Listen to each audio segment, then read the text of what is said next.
Welcome to English with Sarah. Hey everyone! Welcome back to English with Sarah, your calm place to learn simple English and improve your life step by step. We're really happy you're here with us today, wherever you are.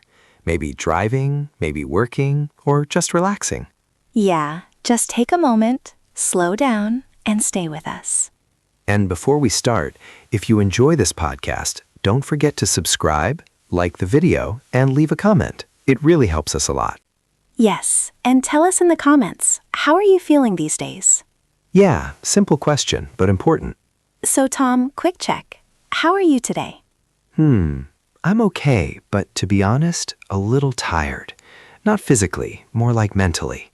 Yeah, I understand that feeling. You know, everything looks normal, but inside, something feels heavy. Exactly. Like you are doing your day, but something is missing. Yes, and sometimes you don't even know what it is. And then you see other people, and they look calm, confident, like they understand life. And you ask yourself, what did they know that I don't know? Yeah, that question stays in your mind. So, what are we talking about today? Today's topic is something many people feel, but don't always understand. Sounds interesting. Today, we are talking about how to love yourself in a healthy way. Oh, that's a deep one. Not in a selfish way, but in a calm, strong, real way. I like that, because many people misunderstand self-love.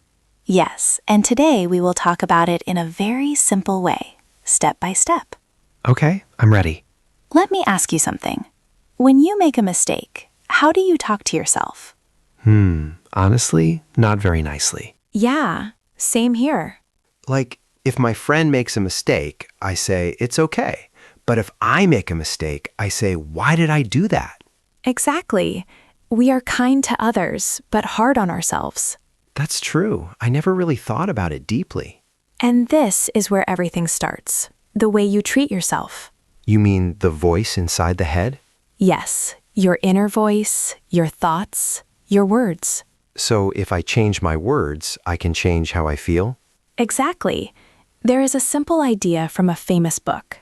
It says, talk to yourself like someone you love. Wow, simple but powerful. Yes, because your brain listens to you all the time. So if I say I'm bad, my brain believes it?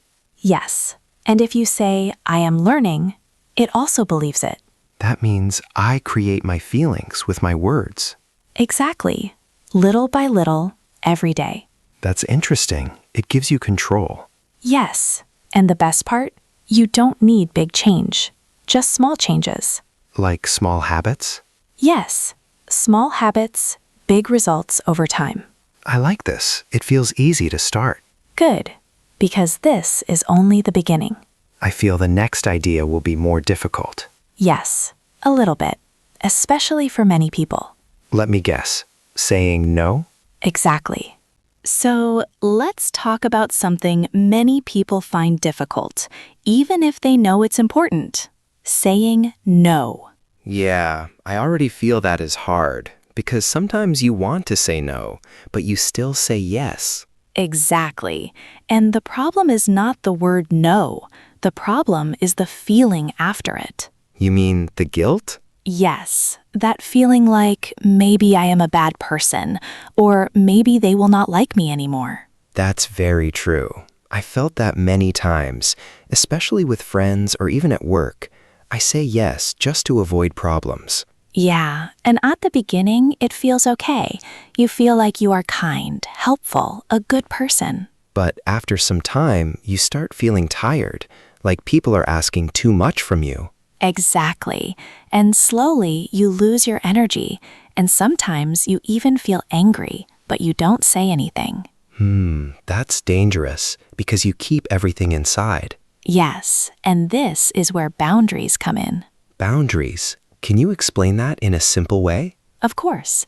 Boundaries are like rules, but personal rules, about what is okay for you and what is not okay. So, like a line people should not cross. Yes, but not a wall, more like a door. You can open it and you can close it when you need rest. I like that idea. It feels more flexible, not aggressive. Exactly. Because many people think boundaries are something rude, but they are not. They are healthy. So why is it so hard for people to set boundaries? There is an idea from a very famous book.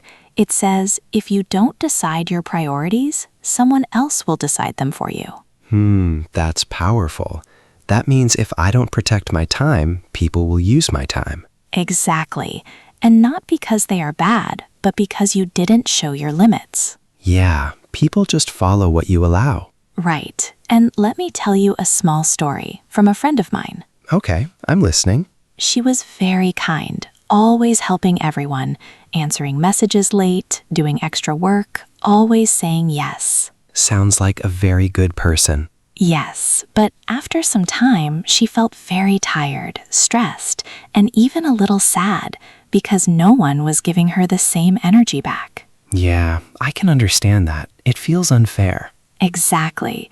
And one day, she decided to do something small, very small. What did she do? She stopped answering messages late at night. Just that. Nothing big. And what happened? At first, people were surprised. Some even asked, "Why are you not replying?" Yeah, because they were used to it. Exactly. But after some days, everyone accepted it, and things became normal again. So the world didn't end. No, not at all. That's interesting, because in our mind, we think everything will go wrong. Yes, but most of the time it's just fear, not reality. So how can someone start if they are not used to saying no? Start simple. Don't make it complicated. You don't need long explanations. Can you give examples? Yes, you can say, "I can't today," or "I need to rest," or maybe another time. That's it? No long story? No, simple, clear, calm. I think many people explain too much because they feel guilty. Exactly. Over-explaining is a sign of guilt, like you are asking permission to protect yourself. Wow, that's true. I never saw it like that before. And here is something important. Saying no does not mean you are a bad person. It means you respect your energy. I like that. Respect your energy. Yes, because your energy is limited. You don't have infinite energy. So if I give too much, I will feel empty. Exactly. And then you can't even help others in a good way. That makes sense. So boundaries help you stay strong, not selfish. Yes, strong, calm, and clear. I feel this is very important, but also needs practice. Yes, it's like a muscle. The more you use it, the stronger it becomes. So first it feels uncomfortable, but later it becomes normal. Exactly.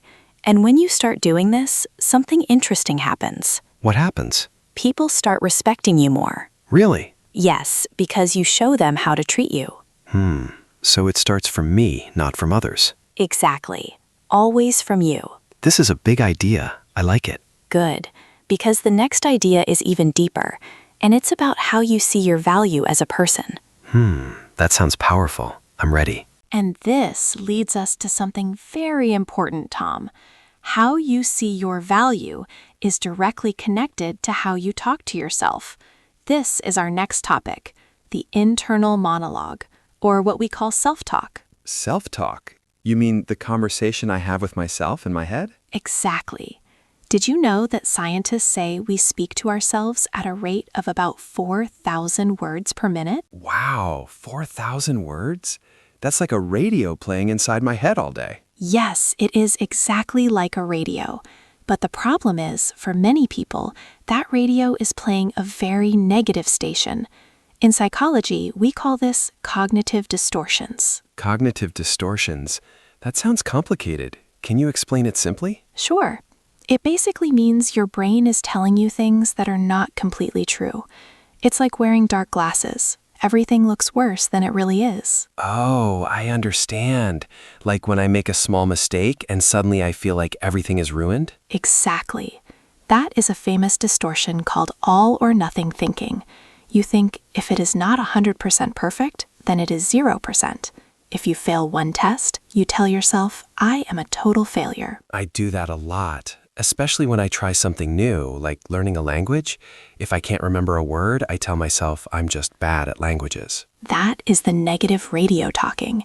And this is why a book called Learned Optimism by Dr. Martin Seligman is so helpful. He explains that optimism is not just a feeling, it is a habit.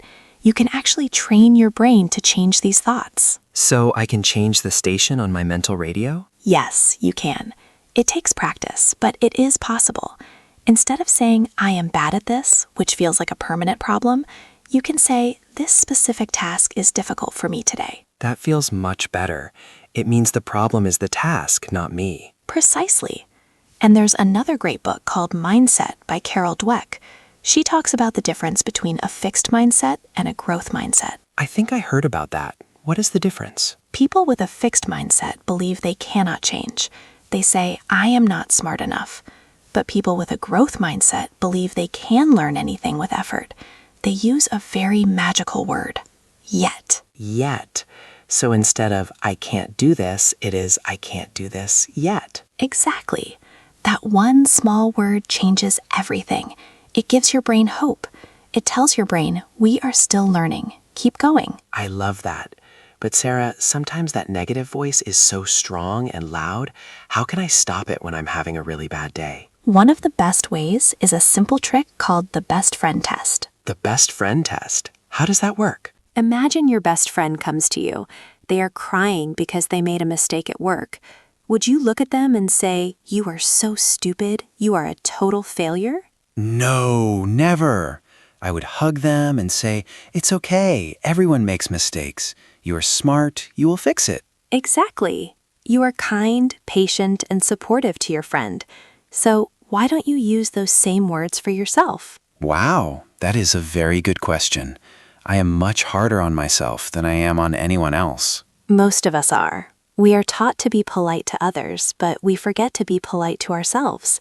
Self-love means being your own best friend. It makes sense, but it feels strange to talk to myself like that. It feels strange at first because your brain is not used to it. But here's the amazing part. Science shows that when you practice talking kindly to yourself, your brain actually changes physically. Wait, my brain changes physically? Like the shape of it? Not the shape, but the connections inside it. This is called neuroplasticity. It means your brain is like plastic. It can be molded and changed. How does that happen? Imagine your thoughts are like water flowing down a mountain. The negative thoughts have created a deep river. The water naturally goes there because it's easy. Okay, I can see that picture in my mind. When you start practicing positive self-talk, you are digging a new, small river. At first, it's hard, but the more you do it, the deeper the new river becomes, and the water starts flowing there naturally. So if I keep practicing the best friend test, eventually my brain will just be kind to me automatically? Exactly. It's like building a muscle at the gym. It takes time, but the results are real. I am definitely going to start building that muscle. I want my mental radio to play a happy station. That's a wonderful goal, Tom. And as you change that station, you will start noticing something beautiful. You will start seeing the good things in your life more clearly. You mean I will start feeling more positive about the world? Yes, and this leads us to a very powerful practice that naturally changes the chemistry of your brain. It's something simple, but it can completely change how you feel every day. You are making me very curious. What is this practice? The practice I'm talking about, Tom, is gratitude. I know it sounds like a simple word, but it is actually a powerful tool for your brain. Gratitude. You mean just saying thank you for things? It's more than just being polite. In psychology, gratitude is about focusing your attention on the good things in your life, even the very small ones. But Sarah, how does saying thank you help me love myself? I thought self-love was about me, not about other things. That's a great question. You see, our brains have something called a negativity bias. This means our brains are naturally designed to look for problems and dangers. It's how humans survived a long time ago. So my brain is always looking for what is wrong? Exactly. It's like a radar that only sees storms. Gratitude helps you train that radar to see the sunshine too. When you notice the good things around you, you start to feel that the world is a supportive place. And when the world feels supportive, it is much easier to be kind to yourself. I see. So if I only see problems, I feel stressed and I blame myself. But if I see good things, I feel calm. Precisely. There's a very interesting book called The Upward Spiral by Dr. Alex Korb. He is a neuroscientist, and he explains that when you ask yourself, "What am I grateful for?" it actually changes the chemistry of your brain. Chemistry? You mean like medicine? Yes, it triggers the release of dopamine and serotonin. These are the natural chemicals that make us feel happy and relaxed. Even if you can't find something big to be thankful for, just the act of searching for something good helps your brain. So even if I'm having a terrible day and I try to find one small thing, my brain starts to feel better? Exactly. It's like turning on a small light in a dark room. It doesn't make the darkness disappear completely, but it helps you see where you are going. That sounds very practical. But what can I be grateful for when everything feels like it's going wrong? It doesn't have to be big things like winning the lottery. It can be the smell of your morning coffee, the feeling of a warm blanket, or a message from a friend. In another book called The Gratitude Diary, the author suggests writing down just 3 small things every night before you sleep. 3 things. That sounds easy enough. Does it really make a difference? It does. Research shows that people who do this for just a few weeks start to sleep better, feel less lonely, and even have a stronger immune system. Wow, a stronger immune system from just being thankful? Yes, because when you are grateful, your stress levels go down, and we know that stress is very bad for our health. So by practicing gratitude, you are literally taking care of your body, and taking care of your body is a huge part of self-love. I never thought about it that way. I always thought self-love was just about my thoughts, but it's also about my health. Absolutely. They are connected. When you appreciate your life, you start to appreciate the person living that life, which is you. I like that. Appreciate the person living the life. That's me. Yes. And here is a secret. You can also be grateful for things about yourself. Like what? You can be grateful for your legs that help you walk, for your brain that helps you learn English, or even for your heart that keeps beating every day without you even asking. That's a beautiful idea. I usually take those things for granted. I never say thank you to my own body. Most of us don't. We only notice our bodies when they are sick or when we don't like how they look in the mirror. But practicing body gratitude is a very fast way to build self-love. So instead of looking in the mirror and seeing what I don't like, I should look and say thank you for what my body does for me? Exactly. Your body is your home. It works so hard for you every second of the day. When you start to see your body as a friend that helps you, rather than an enemy you want to change, your whole life changes. I'm going to try that tonight. 3 things I'm grateful for in my life, and maybe 1 thing I'm grateful for about my body. That's a perfect plan, Tom. It's a small step, but it builds a very strong foundation. I feel like we are building a puzzle. First we have boundaries, then we have self-talk, and now we have gratitude. You're right. It is a puzzle. And the next piece of the puzzle is about how we treat ourselves when we fail. Because even with gratitude and positive talk, we will still make mistakes. Yeah, mistakes are unavoidable. I always feel like I have to be perfect. And that is exactly what we need to talk about next.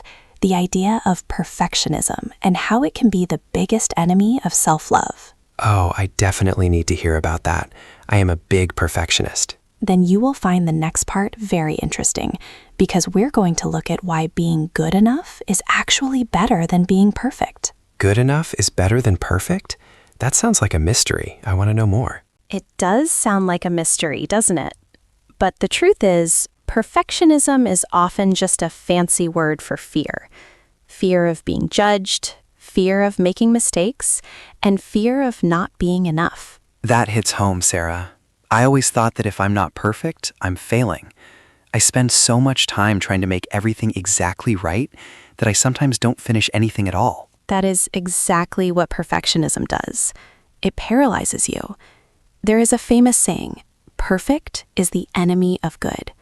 When we try to be perfect, we stop being creative and we stop having fun. So how can good enough be better than perfect? Well, there was a very smart psychologist named Donald Winnicott. He introduced the idea of the good enough parent. He argued that children don't need perfect parents. They just need parents who are good enough to care for them and love them. And we can apply that to ourselves? Being a good enough person? Exactly. Being good enough means you do your best, you accept your mistakes, and you keep moving.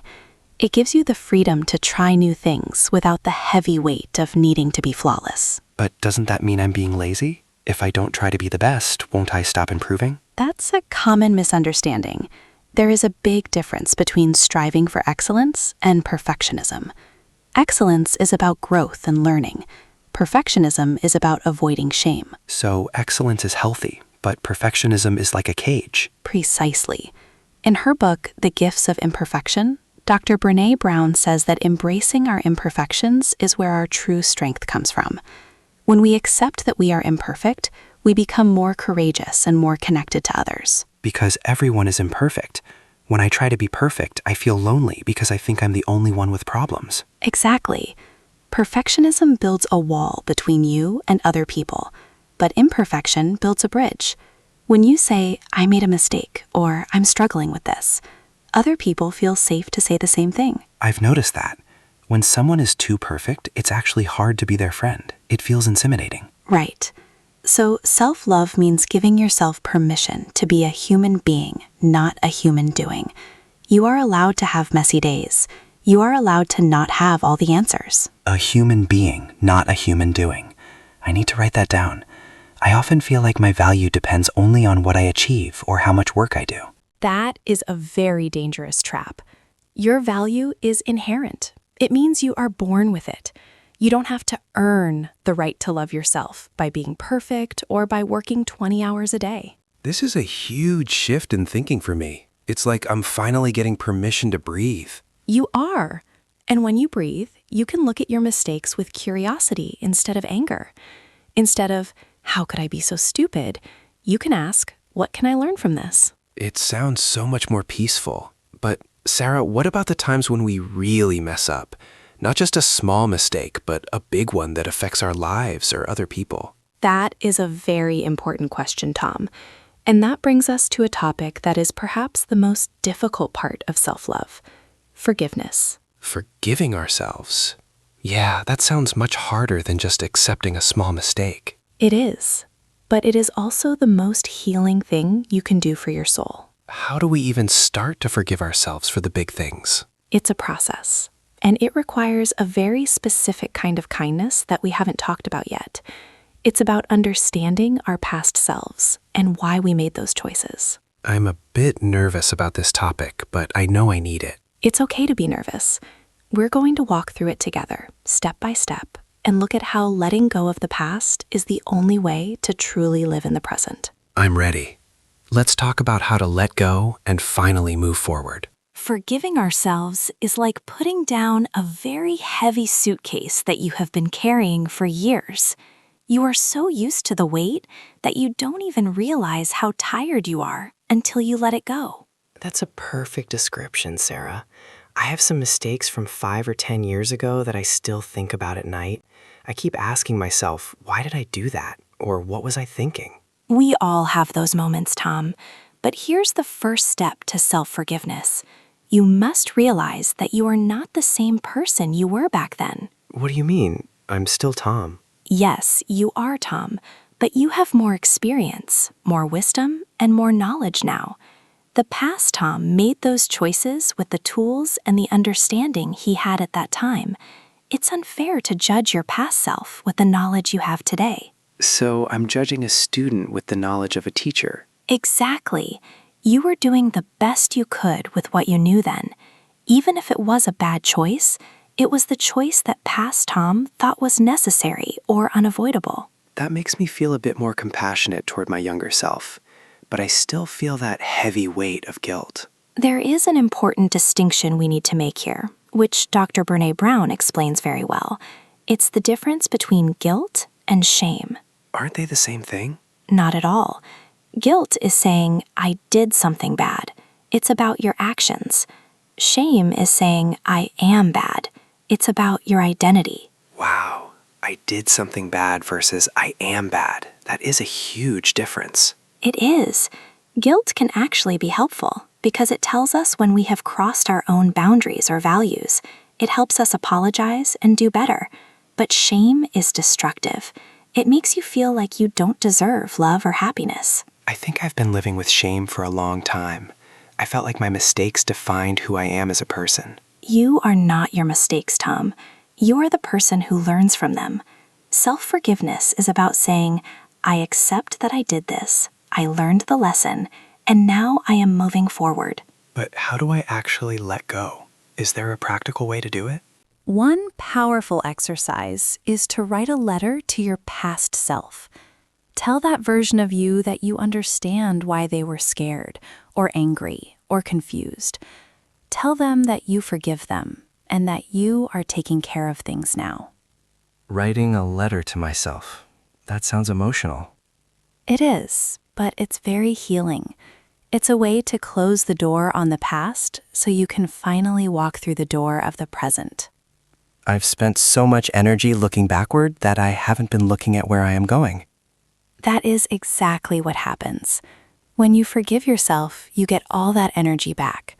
You can use it to build a better life today, instead of wasting it on a yesterday that you cannot change. It feels like I'm finally giving myself permission to be happy again. You deserve to be happy, Tom. Everyone does. Forgiving yourself is the ultimate act of self-love, because it means you value your future more than your past. Value my future more than my past. I love that. And once you clear that space in your heart, you can start to fill it with things that truly nourish you. This leads us to our final piece of the puzzle. We've covered so much. What is the final piece? It's about how to make all of this a part of your daily life, because self-love isn't a one-time event. It's a lifestyle. A lifestyle? Like a daily routine? Exactly. We're going to talk about how to protect this new inner home we've built, and how to keep it strong for the rest of your life. I'm ready for the final step. Let's talk about how to make self-love last forever. Exactly, Tom. Self-love is not a destination where you arrive and stay forever. It is more like a garden. You don't just plant flowers once and walk away. You have to water them, pull out the weeds, and take care of the soil every single day. I like that. So all these things we talked about, boundaries, self-talk, gratitude, and forgiveness, they are like the tools for my garden. Precisely. Some days the sun will shine, and it will be easy to love yourself. Other days there will be storms, and you might feel like you are failing. But the practice is to keep showing up for yourself, even on the rainy days. It feels much more realistic when you say it like that. It's not about being happy 100% of the time, but about being kind to myself 100% of the time. That is the perfect summary, Tom. Kindness is the key. Remember, the most important relationship you will ever have in your entire life is the one you have with yourself. Every other relationship, with your family, your friends, your coworkers, starts from there. I feel like I have a completely new perspective now. I'm ready to start my journey, one small step at a time. And to everyone listening, we want to thank you for taking this journey with us. Remember, you are worthy of love, not because of what you do or what you achieve, but simply because you exist. Yes, and don't forget that this is just the beginning. We have so much more to share with you. If you found this helpful, please make sure to subscribe to our channel and hit the notification bell. Definitely. We want to hear from you too. Leave a comment below and tell us, what is one small thing you are going to do for yourself today? Is it saying no to something? Is it using the best friend test? Or maybe just taking 5 minutes to breathe?